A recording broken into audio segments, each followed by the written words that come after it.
Hello, welcome to Andertons TV. My name is Jack Ducks Free, and this rather lovely chap is Andy from Roland. Let's fist bump, man. Yeah. And what have we got in front of us? The Jupiter X. Oh, I'm going to do a high five and then we'll get into the video. Andy, I was at NAMM. Yep. I had a little play on it. Okay. I tanked on it. I mean, if I was a stand-up comedian, they'd be booing. Okay. And by the way, we're flying with the Maltese Falcon. Woo. Always. I tanked on it, and you watched it. What did you think I did wrong? I think you just got a little bit lost in some of the scenes because you can layer like 4 different synth tones together and like a drum part and things, and I think perhaps you'd ever been on it before, they'd left it with a few things running. So that's very we'll go kind. through that. You know. Well, that alludes to the power of this beast. Well, just give me an overview of what's going on. Yeah. So the Jupiter X. So we unveiled this back in the Abbey Road event that they did back in September. Someone's making some money. And we've seen the Jupiter XM, which is like its little brother, which is a more sort of compact, sort of portable version of it. But Jupiter X is the big sort of flagship version. So the big thing behind it, it was based on a lot of artist feedback from our System 8 synth, you know that one? Mm-hmm. Which is a really great performance instrument, and it's got lots of vintage synth sounds in there.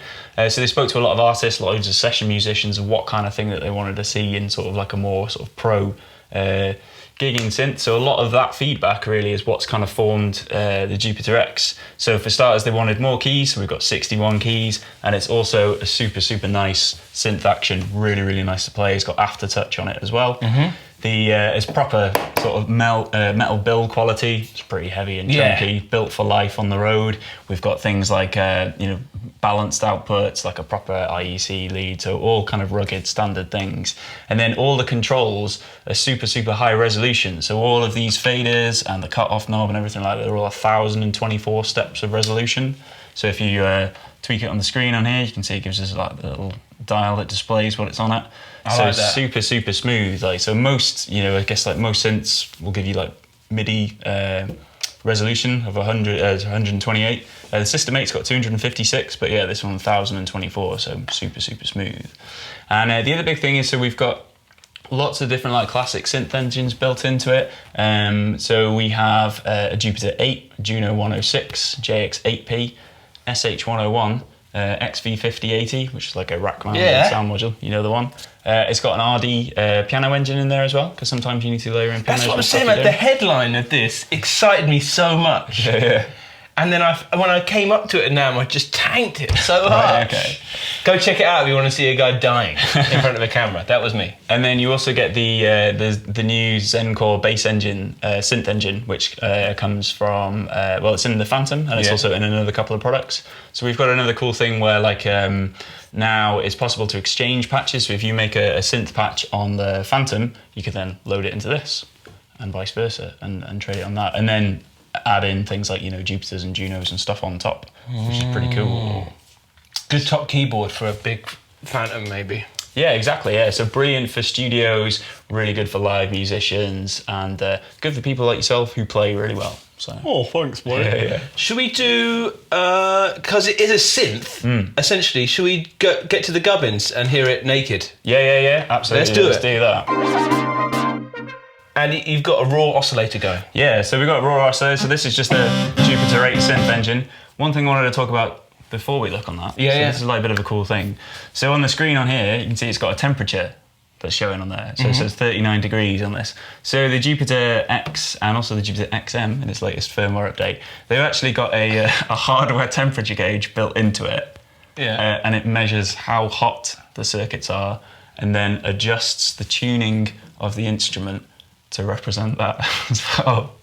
So let me show you this, right? Can I say, I'm equally impressed and livid because it's so hot in here, and I'm always moaning about how hot it is because the Maltese Falcon likes to create his home environment.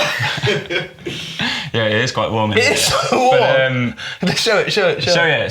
So if we go into the system menu on here, so like when you turn it on, it starts up actually in a warm-up mode, where it'll be kind of out of tune for a little bit and then it'll stabilize over a short amount of time. You can turn it off, obviously, if you wanted to, or you can make it so it speeds up really fast.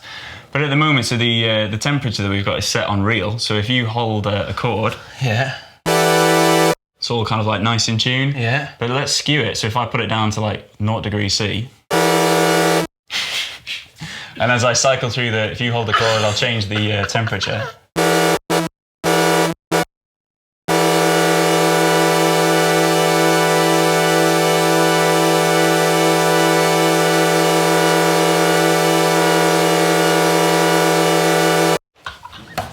So, That's mad! I know. So it's kind of like, obviously, like so the big thing with the... Maybe I'm becoming a synth head, but can I modulate that? No, There you unfortunately go. not. But that would be a good idea. So Shout out to my Aldershot Synth Club. one of the big things that they focused on this was they really wanted to focus on like sort of the feel sort of like analog instruments and kind of like level of interaction. So things like what I'm saying about like the 1024 steps is just like when you're interacting with like you know, an old analog synth or something, there is that kind of like smooth sort of tactile nature and things. And part of the appeal, I suppose, about a lot of old instruments is that they, you know, they might go out of tune or everything like this, and it just gives you a little bit more of that kind of feel. So it could be, I mean, it could be like you might not want it on at all, which is fair enough. Or if you're making some lo-fi stuff, you could have it on a little bit. Yeah. The other cool thing that goes along with it is underneath we have like an aging parameter, where again you can sort of age the circuits manually. So anything from 0 to 100 years. So for instance, say if you've got if you've got an original Jupiter 8, which came out in 1981, so we're in 2020 now, so if I age this by 39 years... I'm glad you did the math.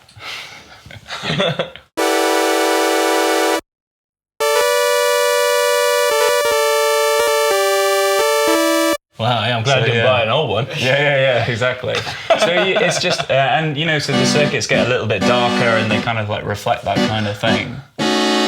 Yeah. So it's either you can, if you wanted to, the idea is you can make it super, super clean and super, super modern, but if you want to get some of that old kind of grit. It's an interesting take on like the slop of oscillators and things like that, isn't it? Yeah. So it gives it a bit more of a, kind of like organic kind of feel. So how do you want to show it off? What year do you want to show it off in? I think we should leave it on 39 maybe for the 39 years cooking. But then we'll see actually if let's see how badly out of tune that makes. Okay, sounds great. Okay, so and that's just a raw oscillator. Yeah, so this is just one oscillator at the moment. So we're in the Jupiter 8 engine at the moment that's going on here. So you can see we've got 4 oscillators that we can choose, but on a Jupiter 8 it only had 2. So oscillators 3 and 4 we can't select. And likewise we can bring up oscillator 1. And again, straight away, I think this is the other thing because of the whole the aging and the tuning things on a lot of digital synths. If you you bring up one oscillator, bring up the other one, they're like smack in tune. It's just really loud.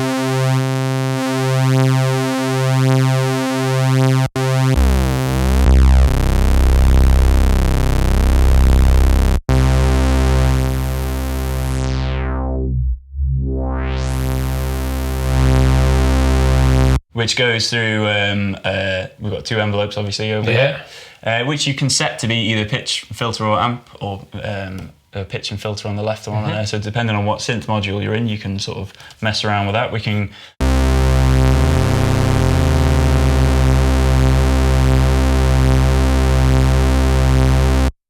in the middle here, you can see we've got 3 options of filters. So we've got an R, an M and an S filter. So the R is a Roland filter. The M and S are other classic synth manufacturers that I probably can't say what they are, but they're modelled on different things, so that's cool. So you can have different flavours based on it, which is pretty sweet. Yeah. I mean, everyone else is ripping each other off, so it's cool. You're really not. If you're coming up with this stuff, you're allowed to do this. Yeah. So in the way that we're looking at it on here, so if I swap it over to say like the Juno, that's what I want to hear, the raw 106. like difference. Okay, so if we go over to the Juno 106, Juno 106, you only had 1 oscillator, but you had volume levels for different waveforms. So now I can't select different ones because they're all live at the same time, but I have my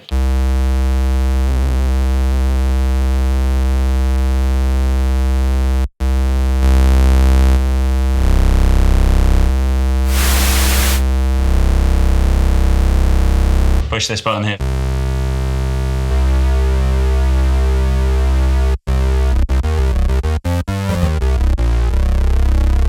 Sounds really, really fat. It sounds so fat that Falcon was just checking the levels. And I like that because on the System 8, right, it all lit up to show you where you were going. I like the fact that you've kind of, it's an adult synth, and it's like you can remember. I don't need the lights. That's what freaked me out on the system. Well, it seems a bit. Part of the thing as well is people love like the vintage look of a lot of synths, and that was another kind of feedback thing that they wanted to bring in. Do I have both chorus 1 and 2? Or? Yeah, you can do. So like if we do shift and flick the multi-effects dial up there, on the screen here we can see the type of effects. So we've got Juno chorus. Yeah. You can also hear we've got the noise. So like the Juno 106 chorus was really noisy. I can crank that up. Or we can turn it off. The bane of my life. Exactly. So we can turn it off. Yeah, then we can choose the mode. Do we want mode 1, mode 2, or 1 and 2? Answering all my Roland questions. Which is brilliant. But then the other thing is, because this is a multi-effects, you can you could apply that Juno chorus onto the Jupiter sound if you wanted to, or the SH101, or whatever you wanted to, like that. So there's some pretty cool options. Okay, one more, as we're in this like synth mode, can I hear the SH1 in its raw gubbins as well? Yeah, sure. Let's just go.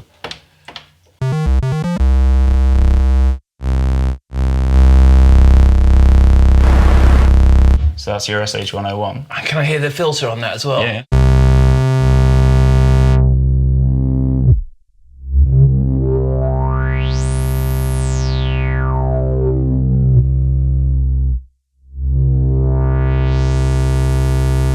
Yeah, man. I think that is so exciting just on that core level of having these classic synths nailed by the company that made them. That would be enough. But we've got, whilst we stick in this raw gubbins, I don't want to get too much, because you're so good with the synths as well. Where do you want to go next? No, it's cool. I mean, I'm interested by the Arpeggio. Okay, yeah, we can talk about that. Because for everything that's so legit and so synth legit, Arpeggio is still just mad to me. Because I had to go on the XM. The XM? The XM. Yeah. And there's a video that we got up there where I just couldn't believe it. It's cool. Like, so the Arpeggio, it was kind of like almost like designed as a bit of a bonus feature in a way. Like, but it's an interesting way of doing things. So it takes, because so in a scene mode on this one, you can layer up to 4 synth sounds plus like a rhythm part, as we said before. So the idea with the way that the Arpeggio works is it sort of you choose your sounds that you want to do, and then you can choose a algorithm for both the melodic content and also one for the rhythm, and then based on what you play, it will generate different kind of backings and stuff and that kind of thing. So let's see this one. So this is one that's on the Jupiter XM as well. So this is a Jupiter Edge. So.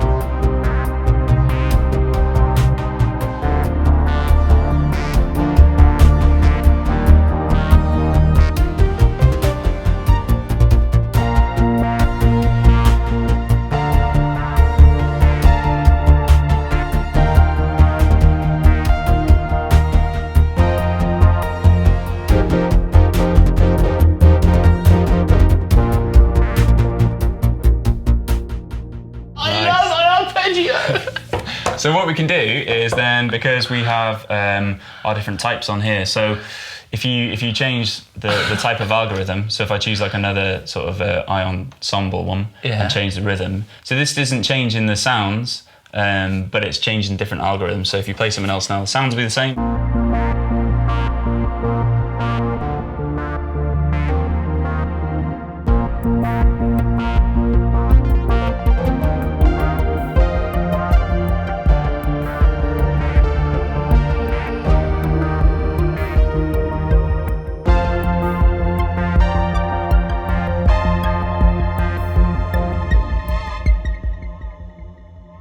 Nice, very cool.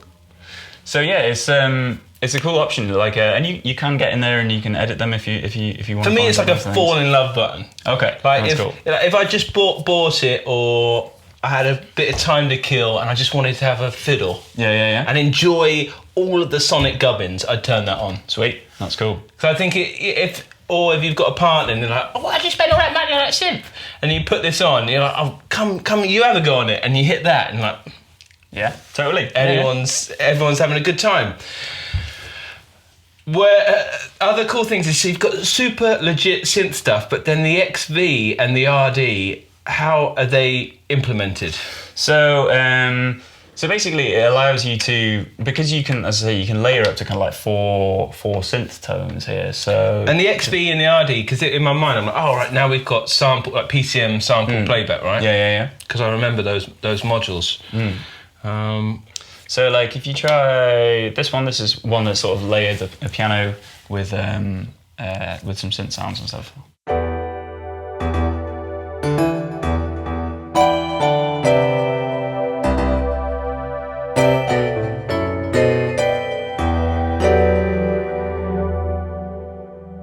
So you can use them in different kind of combinations, because I guess like a lot of like live synth players and stuff like that, even though maybe the piano might not be the main focus of what they're doing, they can often be layered in different kinds. That's what I think the inclusion of the XV is very cool. If I had a Phantom or I had a Nord or whatever, my big 88 key keyboard, and this was the top one, so often you're doing just the other bit, you're doing all synth stuff and weird helicopter noises. Yeah. And hopefully the XV has got all that weird stuff. It has all of those sounds. I'm sure it might have a helicopter sound in there somewhere, probably. Yeah. And it'd be interesting. We're going to have other videos out as well of us just...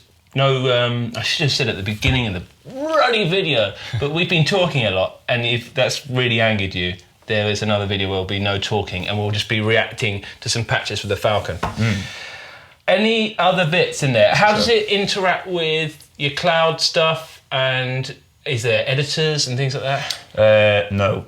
Okay. So is the short no answer to that one. So it's a lot of people will be happy about that. Yeah, no. So yeah, the Roland Cloud is kind of like a separate thing of software that you can. And it says preloaded models. Preloaded models. So that means I can load other stuff, right? So there aren't any other models available yet, but potentially we may see some other ones in the future. That's what I think. The preloaded thing. And the other thing is that you can, if you're in a particular scene, you can swap over which ones you want. So when I say you can layer 4 synths together, if you want, you could layer 4 Jupiter 8s together. You don't have to have individual different synths like that. So can we do a fist bump, pause, and can we do that? Yeah, of course. Let's do it. I want to do it. Andy, you just made my dreams come true, apparently. Okay. What have you done? So we've stacked up 4 Jupiter 8s. So they're all on saw waves. We've all got a slightly little bit of detune. So we've got 2 oscillators running on one, and then we're going to bring in the other ones as you play. So we're on 1 Jupiter 8, and then I'll flick in a second one, and then a third one, and a fourth one. This calls for celebration.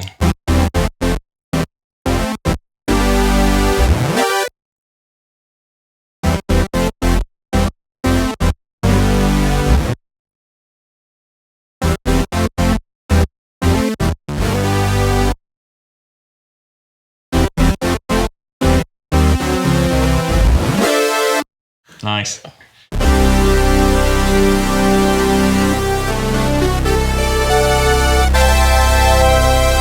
So that's 4 Jupiter 8s playing at the same time. That's what I wanted. 8 oscillators. It's amazing.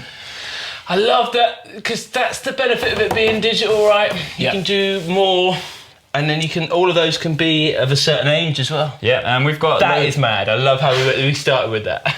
We've got loads more polyphony as well. So like the... So all of the classic synth engines, so this is powered by Roland's Zencore synth engine, but there's like 2 different levels of Zencore. So we have the Zencore bass engine, which is like 256 note polyphony, and that's either virtual analog synthesis and PCM sounds and DSP effects. And that's shared between quite a few different products. So like the Phantom's got it in the Jupiters, it's in the MC707, MC101, it's also in the new RD88. So it's got kind of like a shared sound library between there. But then the other level of Zencore is we have instrument-specific kind of expansions. So for instance, this has got this technological analog behavior modeling, which is what all of our vintage synths are run on. So the Jupiter Juno JX SH101 of those, so those have 32 note polyphony using this thing. So instead of having 8 from the Jupiter 8, or even on the System 8, because it's quite processor intensive, so this has got 32 note polyphony, so quite a lot more for those vintage synth sounds. Good. Yeah, so bigger chords, jazz chords. Yeah, man. Yeah, it's great. And this is all out and ready to try, isn't it? So they're landing end of March. Oh, so I'm a lucky boy getting to play one. Thanks, exactly. mate. Getting to repent for my NAMM sins. Anyway, could you bring up a patch that we can escape the video to? Yeah, sure. I just wanted to mention about speakers as Oh! well, yeah. It's got speakers in it. Yeah. So... this is what it is, right? Kind of hidden away on it, yeah. So, like, they're not on at the moment, and you can turn them off and on depending on what kind of situation in. If you're recording, you might not want them on to sort of bleed in the room. Are they on at the moment? No, they're not on at the moment. Okay, can I hear what it would feel like to be on? Yeah. Because I've got a history of loving keyboards with speakers in. Well, Falcon, let's try it with the everything on just to see if it makes a difference. Yeah. Jeez Louise, it does. Yeah. Wow. They're quite loud, isn't they? Now that's what I'm talking about. Nice. It makes it so much more visceral. I can feel it. That's also a really cool story. Like, basically, the engineers in Japan with the speakers, they said this is what they wanted to do back in the 80s, you know, like when they made the Jupiter 8 and Juno 106 and all these others. They wanted to put in really high quality speakers because their thinking was like all instruments, like even an electric guitar gives you some form of acoustic feedback, you know, just in the room from the vibrating of the strings. And if you're playing like an acoustic piano, or if you're playing, you know, even like an electric piano hitting the tines and stuff, you get some of that feeling back. So that was the idea, like they wanted to put speakers in it, but just they couldn't. They did do a version of the Juno 106 called the Juno 106S, or in some territories known as the HS60, which is exactly the same. That used to be the trick if you wanted to buy a cheap second-hand Juno 106, find a HS60. Yeah. But I've just made the prices. Yeah, okay. But can I hear it without the speakers, please, Falcon? I'll give you an honest appraisal of this. What's going on?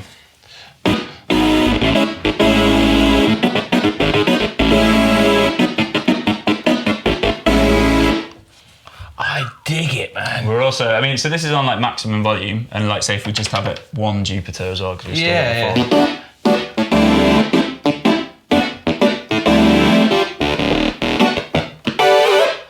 Nice. I like that. And I think that in a studio environment as well, I'm always getting hard on for miking up small speakers. Okay. Because we're always looking for lo-fi stuff. Yeah. If I was a lo-fi head out there, I'd be miking that up. Not that it is lo-fi, it's just a different EQ, isn't it? But yeah, it just means that when you're in a playing situation that you just feel like you're interacting with something a bit more, you know, because you're getting that kind of feedback. Yeah, you have to wait for the computer to turn on. Yeah, exactly. All those things. Right, can I have a big wild patch? Yeah. And we'll leave it on. If you like what we're doing here, please consider subscribing if you haven't already, because we're making loads of videos at the moment. Exactly. And we've got lovely people like Andy coming in to show us some stuff. Thank you, Falcon. Thank you. Yeah, he doesn't even feel the heat. He doesn't feel it. This is cold for him. What's this patch called? So this is called JP King Brass. Has this got Arpeggio on it? No, it doesn't. Can I have something with Arpeggio on it? And then we can escape. Thank you, let's mate. Find. Try. Yeah, let's try this one. Wow! I feel Arpeggio.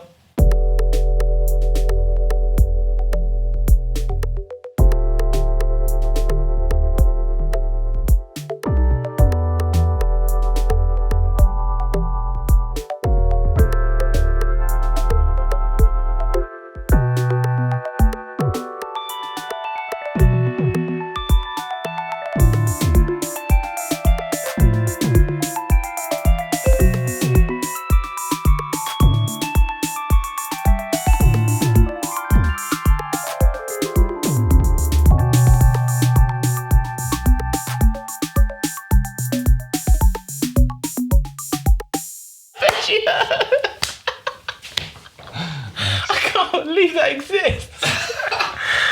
It's so mad, but it just kicks off a little bit. I know, it's great. You give it some beans and it gives you some nice one, mate.